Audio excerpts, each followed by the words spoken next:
Today, money undeniably plays a large role in American politics. Millions of dollars are contributed every year to political campaigns.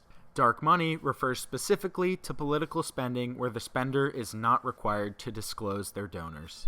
Dark money spending has increased dramatically just within the past 15 years. But how does dark money work, and why hasn't it always been as prevalent as it is now? To get a good understanding of the increasing prevalence of dark money, we have to briefly go back and look at the history of campaign finance laws in the United States. Campaign finance laws and regulations govern who can donate money to campaigns, as well as setting limits on how much can be donated. Money started to seep into the U.S. political landscape throughout the 1800s, and it eventually became clear that something had to be done.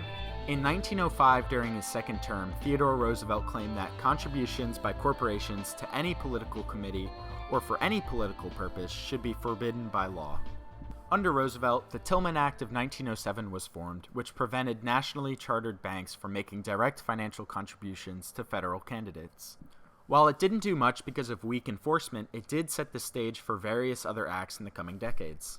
These future acts were focused on things such as general contribution limits and campaign expenditure limits, but these acts also weren't able to accomplish very much.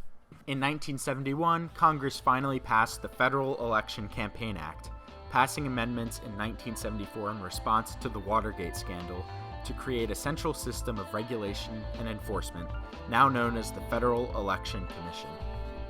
However, in 1976, something big happened. In the landmark Supreme Court case Buckley v. Valeo, the court held that contribution limits or limits on the amount that a person can give to a candidate are constitutional. However, expenditure limits or restrictions on what a person spends overall are unconstitutional. The reasoning was that limiting spending was an infringement on the right of free speech as described by the First Amendment. Throughout the 80s and 90s, many further campaign finance bills were thwarted by Republican filibusters. However, during this time, elections still remained free of direct corporate influence. However, all of the work that had been done over the past century took a huge blow in 2010.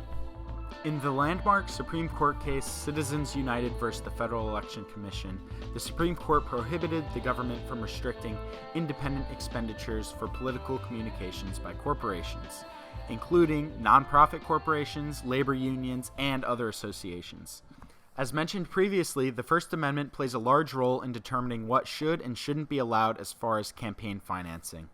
The reason there have been rulings on both sides of the campaign finance debate is due to the fact that ultimately the Constitution was designed to protect the liberty of individuals and not corporations.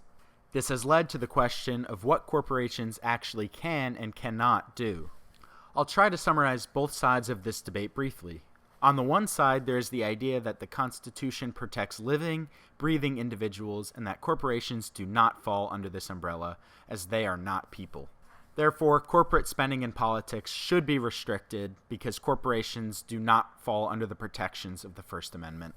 However, on the other side, the Supreme Court has essentially decided that speech is necessary in democracy, and that the First Amendment forbids discrimination against any type of speaker, in this case, the speaker being money coming from a corporation.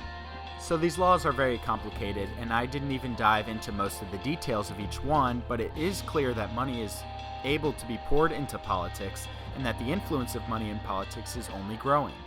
So how exactly has dark money become more prevalent with the decade-old ruling in Citizens United v. FEC?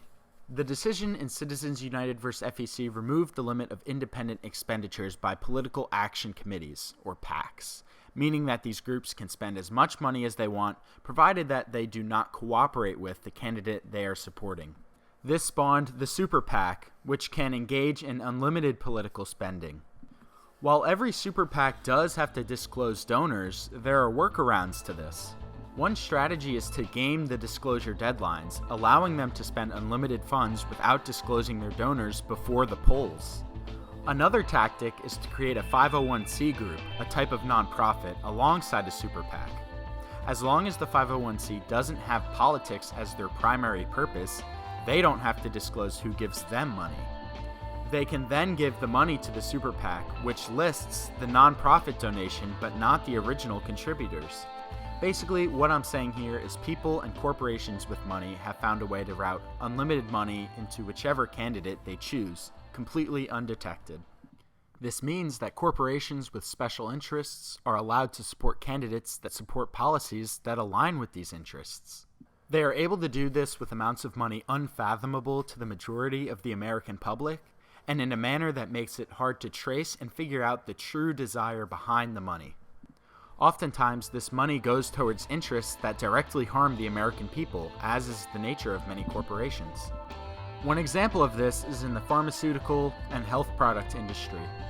The cost of various drugs and treatments in the US is notoriously expensive, and the fact that the very industry that causes it to be so expensive is directly influencing our politics through money is a threat to true democracy. Dark money and the lack of transparency it provides is a very real influence in American politics that can't be ignored. So you might ask, is anything being done about it? Well, yes and no. In 2019, the For the People Act of 2019 passed the Democrat-led House of Representatives, with one of the goals being to limit the influence of private donor money in politics. However, this act has very little chance of passing the Republican-led Senate, with Senate Majority Leader Mitch McConnell not even allowing the bill a vote on the Senate floor. However, the act is about various aspects of our election system and not simply the issue of dark money, so I encourage you to look at it for yourself. And that's pretty much it. If you take anything away from this video, I would encourage you to realize the large and often hidden effects that large amounts of money, often coming from corporations, can have on the politics of the United States.